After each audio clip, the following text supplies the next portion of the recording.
Hello and welcome to 18WJTS in.form. I'm your host, Bill Potter. Well, last week these ladies joined us and we talked about 4-H development in Du Bois County and throughout the area of WJTS. No matter what county you're in, you can be a part of 4-H. But we're going to talk more about 4-H and one of the mission areas specifically for this year for 4-H in the area. And joining us in the studio is Jennifer Monarch-McGuire. She is the Youth Development Educator for Purdue Extension, Du Bois County.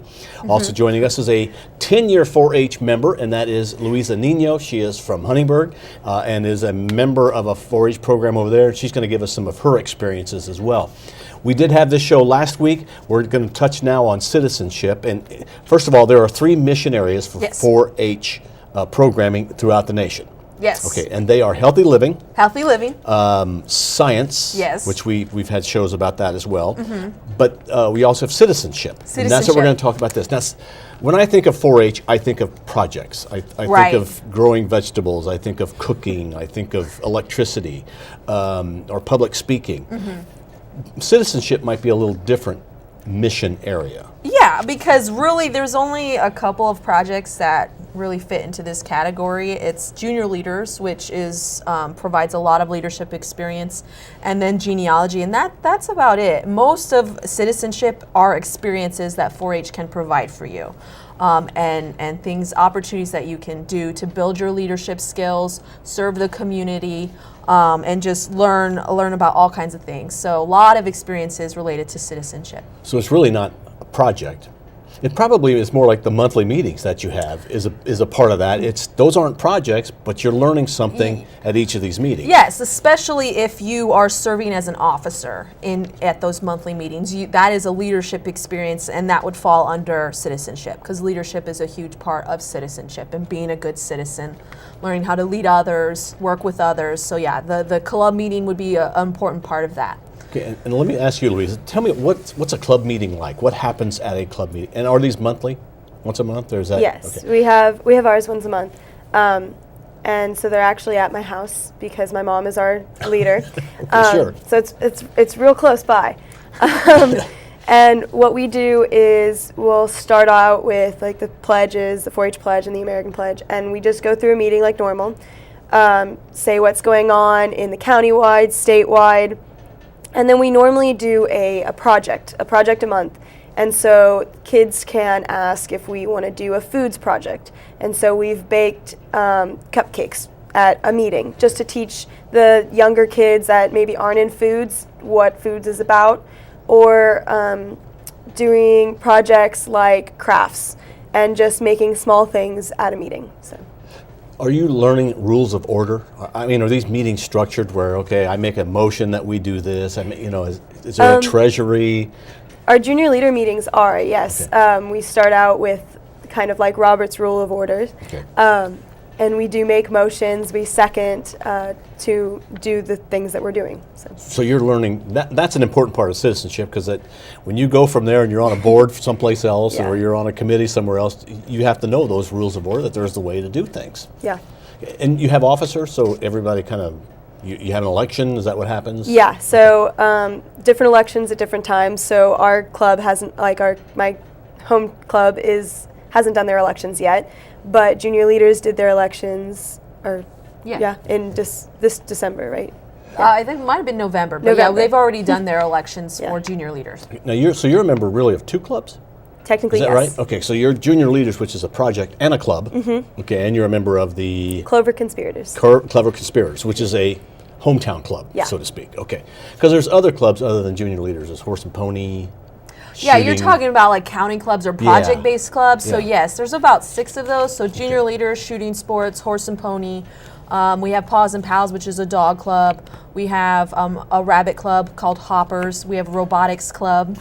And you really only join those clubs if you want to, and you can join them as an addition. If you're interested in that project. Or you can just be a member of a club, the Clover Conspirators, and you just do your regular 4-H. Right. So usually, not always, some people, if they choose to join now and just do junior leaders, they're allowed to do that. Okay. Someone could just be a part of the rabbit club or the clogging club, but oftentimes they'll be a part of their local club like Clover Conspirators for Louisa, and another club, just because a lot of times they provide different experiences. Do they pay 2 fees? No. One fee, and you can join. One fee for your multiple. 4-H membership, unless you're a mini, and minis get in free.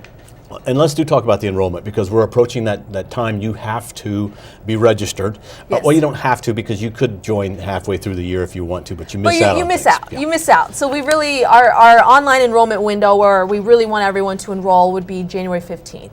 So that, or October 1 to January 15th. So obviously that's fast approaching. So we would like everyone to be enrolled by then. And you can do it online at home.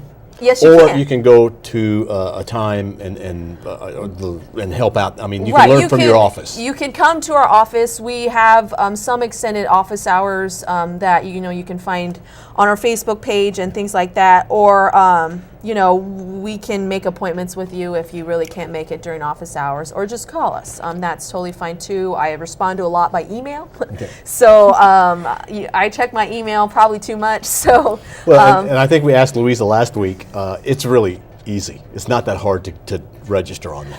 Well, the nice thing is it's really cold right now. So instead of having to come out in the weather, you can stay at home and register yourself. Yes, it is easy. Now the downside to enrolling now is a lot of people are enrolling now because they like to wait till close to the deadline. Mm-hmm. So sometimes our system might be a little slower, and there are certain guidelines we like you to follow, like don't use Internet Explorer because for whatever reason 4-H Online and Internet Explorer don't get along.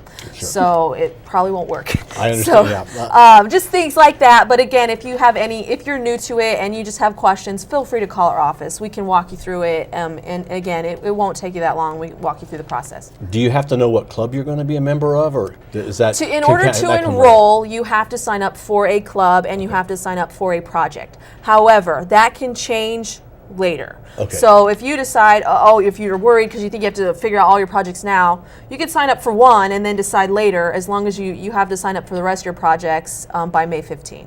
Okay. So, and you could put down that I'm going to be a Clover conspirator, but then realize that really I'm going to be a Ferdinand Crusader. Instead.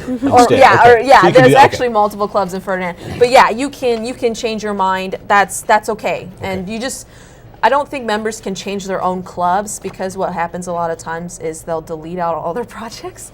Oh. So they'd have to call the office before they change a club. But we can do that at any time. Okay, it can be done. It can be done. Now, we're talking about citizenship as a mission area. Yes. And this really isn't so much the project. This is learning experiences they have. Mostly, meetings are one thing. What are some other things? Well, community service is a lot of things that the clubs like to try and do throughout the year. It's actually something we feature at our 4-H Expo that happens in October every year. Like this year, they made cat and dog toys out of recycled T-shirts, and then we gave them to the Humane Society. And we also had the kids help make teddy bears that we were able to give to an organization that helps, abused kids. So that was a community service project we just did at our 4-H Expo event. And then a lot of times clubs pick up trash, just different types of things to help out the community. Have you done anything recently for community service with your club? Not recently, but we did help pick up trash, and we volunteered to work in a booth during 4-H fair. All very good things. Mm-hmm. Yes. They also get to go on trips. Okay. Yes. What are trips? What are 4-H trips? 4-H trips. So the most trips occur. You have to be at least in middle school or older to go on a 4-H trip. But they are great leadership experiences, great resume builders. Louisa could speak about a couple of them that she's been to. So what trips have you been to? So I've been to 3 of them. I've been to my two summers ago. I went to State Junior Leader Conference, which is at University of Indianapolis. And then this past summer, I joined 4-H Chorus up at Purdue, and then the Indiana State Fair Youth Leadership Conference at the State Fair that takes place right before State Fair and then during. And are these overnight trips? Yes. So that in itself is an experience for a younger person to be able to go on an overnight trip away from home. Yes. Yeah. Was it exciting? Was it fun? Yes. All of them that I've been on have been so much fun. I've met so many people from like every county in the state almost, and some from like just Spencer County, right down below us. Mm-hmm. So I even get to see them all the time, and it's such a great experience for leadership and community service. We did community service at Indiana State Fair, as well as just meeting new people. And so this is something you want to do. Yes. Does everybody get the opportunity to go? A lot of times trips are something that kids choose to go on. Now sometimes, I think sometimes people get scared by the cost. There is a cost to trips, but a lot of times the 4-H Council will help fund those trips. So I think each time Louisa's gone, at least if you don't go on more than one trip, you go on one per year, then the council will usually be able to fund most of your trip or reimburse your costs. So there usually won't be a whole lot of cost. There are certain trips, Citizenship Washington Focus, that's an amazing trip opportunity. It lasts 5 days. It's in Washington, D.C.